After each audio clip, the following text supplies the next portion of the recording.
மிக அழகான ஒரு வாழ்க்கை. ஆனா அது ஒண்ணுமே இல்லைன்னு உணர்ற ஒரு தருணம் தான் இது. யாருமே உண்மையா இல்லைன்னு உணர்றதை விட அதை ஏற்றுக்கொள்றதுதான் ரொம்ப கஷ்டமா இருக்கு. நமக்கு பிடிச்சவங்க அவங்களுக்கு பிடிச்சவங்களோட ரொம்ப பிஸியா இருக்கிறாங்க. வேறொருத்தர் இருக்கிற வரைக்கும் அவங்க நம்மளை பத்தி கவலையே பட மாட்டாங்க. மறுபடியும் மறுபடியும் அவங்க நம்மகிட்ட மன்னிப்பே கேட்கறாங்கன்னா அவங்க முன்னாடியே நம்மளை முட்டாளன்னு நினைச்சிட்டாங்க. ஃப்ரீயா கிடைச்சா பாசத்துக்கு அர்த்தம் தெரியாது.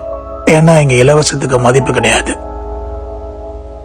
நாம ஆன்லைன்ல இருக்கிற வரைக்கும், இல்லைன்னா நம்ம கூட அவங்க போன்ல பேசுற வரைக்கும் தான் இந்த அன்பு, பாசம், நேசம், அக்கறை எல்லாம். போன் கட்டாயினதுக்கு அப்புறம் நாம யாரோ அவங்க யாரோ.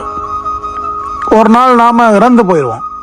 நாம ஆஃப்லைன்ல இருக்கிறோம்னு நினைச்சிட்டு அவங்க கடந்து போயிடுவாங்க. வாழ்க்கை எப்போதுமே நமக்கு நேரெதிராக தான் இருக்கு. ஏன்னா நாம நம்மளை நம்புறதை விட நம்மளை நம்புறவங்கள நாம அதிகமா நம்புறோம். நாம நல்லா இருக்கிறோம்னு சிரிச்சுட்டே சொல்றோம். ஏன்னா நமக்காக உண்மையில யாரும் இங்க கவலைப்படுறதில்லை.